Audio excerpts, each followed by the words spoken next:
കൂട്ടുകാരെ, എല്ലാവർക്കും നിജൂസ് വേൾഡിൻ്റെ പുതിയൊരു വീഡിയോയിലേക്ക് സ്വാഗതം. എല്ലാവരും സുഖമായിട്ടിരിക്കുന്നെന്ന് വിശ്വസിക്കുന്നു. ഞങ്ങളിവിടെ സുഖമായിട്ടിരിക്കുകയാണ്.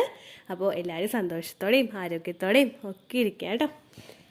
ഫിസിക്കൽ കോണ്ടാക്റ്റ് ചെയ്ത് തുടങ്ങുന്നതിന് മുൻപായിട്ട് നിങ്ങൾ ഈ ഒരു മിസ്റ്റേക്ക് ചെയ്യുന്നുണ്ടെങ്കിൽ അത് നിങ്ങളുടെ ആ ഒരു പ്രോസസ്സിനെ അഫക്റ്റ് ചെയ്യുകയും പ്രഗ്നൻ്റ് ആകാൻ വേണ്ടിയിട്ട് കുറച്ച് ഡിഫിക്കൽട്ടീസ് ഉണ്ടാക്കുകയും ചെയ്യുന്നു.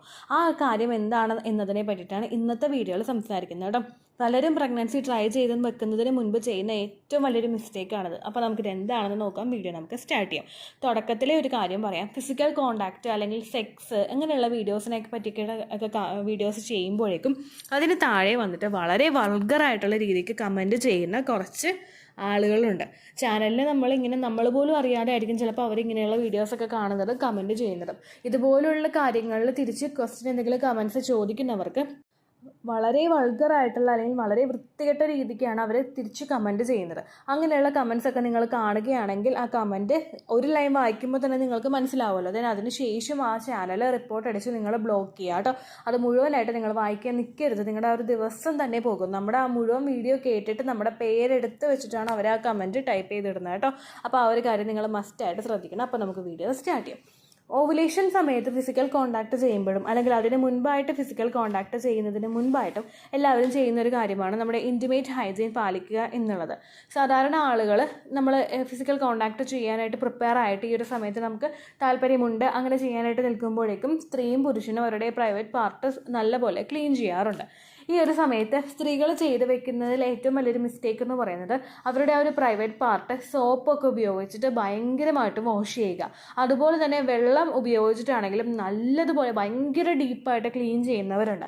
സാധാരണ ഈ ഒരു പ്രോസസ്സിലൂടെ നമ്മൾ ഇറങ്ങുന്ന സമയത്ത് ഭയങ്കര ഡീപ്പായിട്ട് ക്ലീൻ ചെയ്യുകയാണെങ്കിൽ അത് നിങ്ങളുടെ വജൈനയിലെ ലൂബ്രിക്കേഷനെ അഫക്റ്റ് ചെയ്യുന്നു.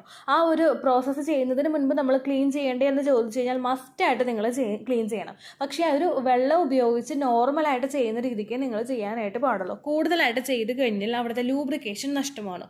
ഈ ലൂബ്രിക്കേഷൻ എങ്ങനെയാണ് നിങ്ങളെ സഹായിക്കുന്നതെന്ന് വെച്ച് കഴിഞ്ഞാൽ ലൂബ്രിക്കേഷൻ എന്ന് പറയുന്നത് അല്ലെങ്കിൽ ഒരു ലൂബ്രിക്കൻ്റ് ആയിട്ടുള്ള ഒരു ഫോമിൽ നിങ്ങൾക്ക് ഡിസ്ചാർജ് ഉണ്ടാകുമ്പോഴേക്കും ഈ ഡിസ്ചാർജാണ് ആ ഒരു പ്രോസസ്സ് എൻജോയബിൾ ആക്കാൻ വേണ്ടിയിട്ട് നിങ്ങളെ സഹായിക്കുന്നത്.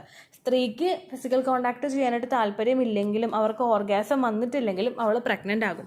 പക്ഷേ റീസൺ എന്താണെന്ന് വെച്ച് കഴിഞ്ഞാൽ ഓർഗാസം വരാത്തൊരു സ്ത്രീക്ക് ഫിസിക്കൽ കോണ്ടാക്ട് ചെയ്യുമ്പോഴേക്കും പുരുഷന് ഒരുപാട് സ്ട്രഗിൾ എടുക്കേണ്ടതായിട്ട് വരുന്നു. ഓർഗാസം നമുക്ക് ഉണ്ടാവുകയാണെങ്കിൽ അതിനനുസരിച്ചിട്ട് ലൂബ്രിക്കേഷൻ നമുക്ക് ഉണ്ടാവുകയാണെങ്കിൽ അതിൽ തുടർന്നും നിങ്ങൾക്ക് ആ ഒരു സെർവിക്സ് ഓപ്പൺ ആവാനായിട്ടും അതായത് നിങ്ങൾക്ക് വജൈനയുടെ ആ മസിൽസ് ഒക്കെ നല്ലതുപോലെ ഒന്ന് സ്ട്രെച്ച് ആകാനായിട്ടും ഒക്കെയുള്ള ചാൻസസ് ഉണ്ട്. സെർവിക്സ് നമുക്ക് ഓവുലേഷൻ നടക്കുന്ന സമയം കൊള്ളിച്ചിട്ടാണ് ഓപ്പൺ ആവുന്നത്. പക്ഷേ നിങ്ങൾ ആ ഒരു ഓർഗാസവും അതുപോലെ ലൂബ്രിക്കേഷനും ഒക്കെ കൃത്യമായിട്ട് വജൈനയിൽ സംഭവിക്കുന്നുണ്ടെങ്കിൽ ആ വജൈനയ്ക്ക് ചുറ്റുമുള്ള മസിൽസും ഒക്കെ നല്ലതുപോലെ ഒന്ന് എക്സ്പാൻഡ് ആവുന്നു. ഈ എക്സ്പാൻഷൻ സംഭവിച്ചു കഴിഞ്ഞാൽ പുരുഷന് ഒരുപാട് എഫേർട്ടും ഫോഴ്സും ചെയ്യാതെ തന്നെ ആ ഒരു പ്രോസസ്സ് നോർമലായിട്ട് നടക്കുകയും ചെയ്യുന്നു. അപ്പോൾ ഒരു ഇജാക്കുലേഷൻ ഉണ്ടാകുമ്പോൾ എത്രത്തോളം സ്പേം സെൽസ് ആണോ അകത്തേക്ക് പ്രവേശിക്കുന്നത് അതിൻ്റെ അറ്റ് എ ടൈം പ്രവേശിക്കുന്ന സെമൻ്റെ അളവ് വർദ്ധിപ്പിക്കാൻ വേണ്ടിയിട്ട് ഇത് സഹായിക്കുന്നു. നിങ്ങളിപ്പോൾ ഒരു ഫിസിക്കൽ കോണ്ടാക്ട് ചെയ്യാനായിട്ട് നിങ്ങൾക്ക് താല്പര്യമില്ലാതിരിക്കുന്ന ഒരു സമയത്ത് നിങ്ങൾക്ക് ഒട്ടും ഇൻട്രസ്റ്റ് ഇല്ല, നിങ്ങൾക്ക് ഇൻട്രസ്റ്റ് ഇല്ല എങ്കിൽ വജൈനയിലെ ഡ്രൈ ആകില്ലേ, ഈ ഡ്രൈ ആവുന്ന സമയത്ത് കോണ്ടാക്ട് ചെയ്യുമ്പോഴേക്കും ഹസ്ബൻഡിനോട് ചോദിക്കുക എന്തായിരുന്നു നിങ്ങൾക്ക് ആ ഒരു പ്രോസസ്സ് ചെയ്യുമ്പോൾ ഫീൽ ചെയ്തത് എന്നുള്ള കാര്യം. പുരുഷന് ഉറപ്പായിട്ടും ആ ഒരു പ്രോസസ്സ് നടത്തുമ്പോഴേക്കും പെയിൻഫുൾ ആയിരിക്കും അത്. കാരണം അത് കൃത്യമായിട്ട് സ്മൂത്ത് ആയിട്ട് അങ്ങോട്ട് എൻ്റർ ആയി പോവില്ല. പുരുഷൻ്റെ ആ ഒരു ഡിസ്കംഫോർട്ട് അവർക്ക് ഫീൽ ചെയ്ത് കഴിഞ്ഞ് കഴിഞ്ഞാൽ അത് ഇജാക്കുലേഷൻ നടക്കുന്ന ടൈമിനെ എഫക്റ്റ് ചെയ്യും. ഒരുപാട് നേരം ഇജാക്കുലേഷൻ നടക്കാനായിട്ട് ആ പ്രോസസ്സ് ചെയ്യേണ്ടതായിട്ട് വരും. അങ്ങനെ വന്നു കഴിഞ്ഞാൽ നിങ്ങളും കംഫർട്ടബിൾ അല്ലാതെയാവും, ഹസ്ബൻഡും കംഫർട്ടബിൾ അല്ലാതെയാകും. അപ്പോൾ സെക്സ് എന്ന് പറയുന്നത് ഒരു പ്രഗ്നൻസിക്ക് വേണ്ടിയിട്ടുള്ള സെക്സ് എന്ന് പറയുന്നത് നമുക്ക് നമ്മളെ സംബന്ധിച്ചിടത്തോളം താല്പര്യമില്ലാത്തതുപോലെ ആവുകയും ഒരു പേടി സ്വപ്നമായിട്ട് മാറുകയും ചെയ്യുന്നു. അതുകൊണ്ട് നിങ്ങൾ തുടക്കത്തിൽ തന്നെ ആ ഒരു മിസ്റ്റേക്ക് ചെയ്യാതിരിക്കുക. മാക്സിമം നിങ്ങൾ ക്ലീൻ ചെയ്യണം, ക്ലീൻ ചെയ്യേണ്ടെന്നല്ല, പക്ഷേ നിങ്ങളുടെ ലൂബ്രിക്കേഷൻ മൊത്തത്തിൽ കളയുന്ന രീതിക്ക് നിങ്ങൾ ക്ലീൻ ചെയ്യാതിരിക്കുക. അതുമാത്രമല്ല എക്സസ് ആയിട്ട് സോപ്പും അതുപോലെ ഒരുപാട് ഫ്രാഗ്രൻസ് ഉള്ള ഇൻറ്റിമേറ്റ് ഹൈജീൻ പ്രൊഡക്ട്സ് നിങ്ങൾ ഉപയോഗിച്ച് കഴിഞ്ഞു കഴിഞ്ഞാൽ അതുമൂലം നിങ്ങളുടെ pH ബാലൻസിനെ അത് അഫക്റ്റ് ചെയ്യുന്നു. വജൈന ഡ്രൈ ആകുന്നതിനും അത് കാരണമാകുന്നു. അപ്പോൾ ആ ഒരു തെറ്റ് നിങ്ങൾ ഫിസിക്കൽ കോണ്ടാക്ട് ചെയ്യുന്നതിന് മുൻപ് ചെയ്യാതിരിക്കുക കേട്ടോ. അതുപോലെ തന്നെ ശ്രദ്ധിക്കേണ്ട ഒരു കാര്യമാണ് കോണ്ടാക്ട് കഴിഞ്ഞു കഴിഞ്ഞിട്ട് അങ്ങനെ തന്നെ കിടന്നുറങ്ങാതെ ഒരു 15 മിനിറ്റോളം ബെഡിൽ കിടന്ന് എഴുന്നേറ്റ് പോയിട്ട് നിങ്ങൾ വാഷ് ചെയ്യുക എന്നുള്ളത്. ഈ വാഷ് ചെയ്യുന്ന സമയത്ത് നിങ്ങൾ ശ്രദ്ധിക്കണം, ഒരുപാട് വെള്ളം ഒഴിച്ചിട്ടും അതുപോലെ ഫ്രാഗ്രൻസ് ഉള്ള സോപ്പ് ഉപയോഗിച്ചിട്ടും നിങ്ങൾ ക്ലീൻ ചെയ്യാനായിട്ട് പാടില്ല. കാരണം അകത്തേക്ക് പ്രവേശിച്ചിട്ടുള്ള സെമന് ഒരു കംഫർട്ടബിൾ ആയിട്ടുള്ള എൻവയോൺമെൻറ്റ് നമ്മൾ ഒരുക്കി കൊടുക്കുന്നത് ഈ ഒരു ഒരുപാട് വാട്ടർ ഉപയോഗിച്ചിട്ട് ക്ലീൻ ചെയ്യുന്നതിലൂടെയോ അല്ലെങ്കിൽ നിങ്ങൾ കൂടുതലായിട്ട് സോപ്പ് ഉപയോഗിച്ച് ക്ലീൻ ചെയ്യുന്നതിലൂടെയോ ഒരു pH ബാലൻസിനെ അത് നഷ്ടമാക്കുന്നു. pH ബാലൻസ് നഷ്ടമാവുകയാണെങ്കിൽ നമുക്ക് അവിടെ ഇൻഫെക്ഷൻസ് ഉണ്ടാകുന്നു. അത് മാത്രമല്ല, അകത്തേക്ക് പ്രവേശിക്കുന്ന സെമന് ശരീരത്തിനകത്ത് നിലനിൽക്കാൻ പറ്റാത്തൊരു എൻവയോൺമെൻറ്റ് അത് ഉണ്ടാക്കിയെടുക്കുകയും ചെയ്യുന്നു. അപ്പോൾ ആഫ്റ്റർ സെക്സ് ആണെങ്കിലും നിങ്ങൾ ക്ലീൻ ചെയ്യണം, ക്ലീൻ ചെയ്യേണ്ടതെന്നല്ല, പക്ഷേ ഒരുപാട് ഭയങ്കരമായിട്ടുള്ള രീതിക്ക് നിങ്ങൾ ക്ലീൻ ചെയ്യാതിരിക്കുക കേട്ടോ. ഈ രണ്ട് കാര്യങ്ങളും നിങ്ങൾ ഫിസിക്കൽ കോൺടാക്ട് ചെയ്യുന്നതിന് മുൻപ് മസ്റ്റായിട്ട് ശ്രദ്ധിക്കേണ്ട കാര്യങ്ങളാണ്. അതുപോലെ തന്നെ ഒരുപാട് പേര് ഇപ്പോൾ ചെയ്യുന്നൊരു മിസ്റ്റേക്കാണ്, ലൂബ്രിക്കേഷൻ ഇല്ലാതായി വന്നു കഴിഞ്ഞാൽ ലൂബ്രിക്കേഷനായിട്ട് വേണ്ടിയിട്ടുള്ള ജെല്ല് ഓൺലൈനിൽ നിന്നോ മെഡിക്കൽ സ്റ്റോറിൽ നിന്നോ മേടിച്ച് ഉപയോഗിക്കുക എന്നുള്ളത്. നമുക്ക് ശരീരത്തിൽ ജെല്ല് ഉപയോഗിക്കുന്നത്, നിങ്ങൾ പ്രഗ്നൻസി നോക്കുന്നില്ല എങ്കിൽ നിങ്ങൾക്ക് ആ ജെല്ല് ഉപയോഗിക്കുന്നതുകൊണ്ട് പ്രശ്നമില്ല. പക്ഷേ പ്രഗ്നൻസി നോക്കുന്നവരാണെങ്കിൽ എന്തെങ്കിലും ലൂബ്രിക്കേഷൻ ജെല്ല് നിങ്ങൾ ഉപയോഗിച്ച് കഴിഞ്ഞാൽ അത് സ്പേം ഫ്രണ്ട്ലി ആണെന്നുള്ള കാര്യം നിങ്ങൾ മസ്റ്റായിട്ട് ഉറപ്പുവരുത്തണം. സ്പേം ഫ്രണ്ട്ലി അല്ലാത്ത ജെല്ല് ഉപയോഗിക്കുകയാണെങ്കിൽ അകത്തേക്ക് വരുന്ന സെമനെ അത് നശിപ്പിച്ചു കളയുന്നു. പ്രോസസ്സ് എൻജോയബിൾ ആയിരിക്കും, നിങ്ങൾക്ക് മാക്സിമം ഒരു സാറ്റിസ്ഫാക്ഷൻ കിട്ടും. പക്ഷേ ഒരിക്കലും അതുകൊണ്ട് നിങ്ങൾക്ക് പ്രഗ്നൻ്റ് ആകാനായിട്ട് സാധിക്കില്ല. കാരണം അകത്തേക്ക് സെമൻ പ്രവേശിച്ചാലല്ലേ പ്രഗ്നൻസി ആവുകയുള്ളൂ.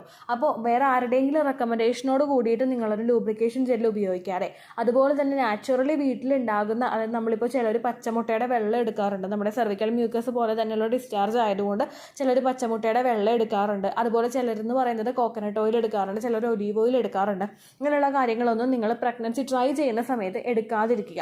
കാരണം ഇത് നിങ്ങളുടെ സെമനെ അഫക്റ്റ് ചെയ്യുന്നതിന് കാരണമാവുന്നു. നിങ്ങളൊരു ഡോക്ടറെ കണ്ടതിന് ശേഷം ലൂബ്രിക്കേഷൻ ഇല്ല എന്ന് പറഞ്ഞിട്ട് ഒരു മെഡിസിൻ എടുക്കുകയോ അല്ലെങ്കിൽ ലൂബ്രിക്കേഷൻ ഉണ്ടാക്കാൻ വേണ്ടിയിട്ടൊരു ജെല്ല് ഉപയോഗിക്കുകയോ ചെയ്യുന്നത് ആ ഒരു പ്രോസസ്സിനെ എൻജോയബിൾ ആക്കുന്നു. അതുപോലെ തന്നെ നിങ്ങളുടെ ശരീരത്തിന് ഹാർംഫുൾ ആയിട്ടുള്ള രീതിക്ക് അത് അഫക്റ്റ് ചെയ്യുകയും ഇല്ല കേട്ടോ. ഈ 3 കാര്യങ്ങളും പ്രഗ്നൻസി ട്രൈ ചെയ്യുന്നവർ മസ്റ്റായിട്ട് ശ്രദ്ധിക്കേണ്ടവയാണ്. അപ്പോൾ ഇത്രയേ ഉള്ളൂ വീഡിയോ. യൂസ്ഫുൾ ആയി കാണുമെന്ന് വിശ്വസിക്കുന്നു. യൂസ്ഫുൾ ആകുന്നുണ്ടെങ്കിൽ ലൈക്ക് ചെയ്യുക, ഫ്രണ്ട്സിനൊക്കെ ഷെയർ ചെയ്ത് കൊടുക്കുക കേട്ടോ. എന്തെങ്കിലും സംശയം ഉണ്ടെങ്കിൽ നിങ്ങൾ കമൻസിൽ ചോദിക്കുക. പണ്ടത്തെ വീഡിയോസിന് കമൻസ് ഇടുന്നവർക്ക് അതിൽ റിപ്ലൈ കിട്ടുന്നില്ലെങ്കിൽ ലേറ്റസ്റ്റ് ആയിട്ട് ഏത് വീഡിയോ ആണോ അപ്ലോഡ് ചെയ്യുന്നത് അതിന് താഴെ ആ കമൻറ്റ് ഒന്ന് കോപ്പി പേസ്റ്റ് ചെയ്യാം കേട്ടോ. പണ്ടുള്ള വീഡിയോസിൻ്റെ കമൻസ് കൃത്യമായിട്ട് യൂട്യൂബ് റെക്കമെൻഡേഷനിൽ കിട്ടുന്നില്ല, അതുകൊണ്ടാണ് പറയുന്നത്. ഒരുപാട് പേര് കമൻസിന് റിപ്ലൈ കിട്ടുന്നില്ല എന്ന് പറയുന്നുണ്ട്. അപ്പോൾ അങ്ങനെയുള്ളവരൊക്കെ പോസ്റ്റ് ചെയ്തിട്ടുള്ളത് പഴയ വീഡിയോയുടെ കമൻറ്റ് സെക്ഷനിലാണ് കേട്ടോ. അപ്പോൾ ലേറ്റസ്റ്റ് ആയിട്ട് അപ്ലോഡ് ചെയ്യുന്ന വീഡിയോയുടെ താഴെ നിങ്ങൾ കമൻസ് എടുക്കുക. പിന്നെ ഇതുപോലുള്ള വീഡിയോസ്, ഇതുപോലുള്ള ഫിസിക്കൽ കോൺടാക്ട് അല്ലെങ്കിൽ സെക്സ് അങ്ങനെയുള്ള റിലേറ്റഡ് ആയിട്ടുള്ള ടോപ്പിക്സ് നിങ്ങൾക്ക് ഒരുപാട് പേഴ്സണലായിട്ട് സംസാരിക്കണമെന്നുണ്ടെങ്കിൽ മാത്രം മെയിൽ ചെയ്യുക. മെയിൽ ID നമ്മുടെ ചാനലിൻ്റെ എബോട്ടിൽ കൊടുത്തിട്ടുണ്ട് കേട്ടോ. അപ്പോൾ ഇത്രയേ ഉള്ളൂ വീഡിയോ. അടുത്തൊരു വീഡിയോ ആയിട്ട് നമുക്കപ്പോൾ വീണ്ടും കാണാം. ബൈ.